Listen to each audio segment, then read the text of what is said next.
దేవునికి స్తోత్రములు. మీ అందరికీ నా వందనములు. ఈరోజు దేవుని వాగ్దానం. యెహోవా కొరకు ఎదురుచూచువారు నూతన బలము పొందుదురు. యెషయా 40వ అధ్యాయము 31వ వచనము.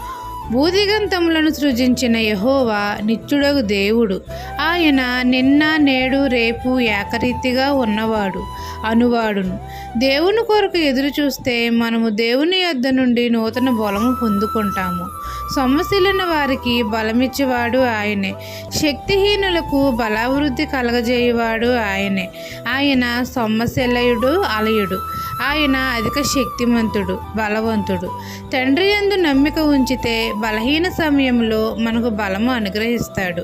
యెహోవా కొరకు ఎదురుచూచి వారికి నూతన బలము అనుగ్రహిస్తాడు. దేవుడు అనుగ్రహించే బలము వలన పక్షిరాజుల వలె రెక్కలు చాపి పైకి ఎగురుతాము. అలయక పరిగెత్తుతాము. సొమ్మసిల్లక నడిచిపోతాము. దేవునిలో ఆగిపోక సాగిపోతాము.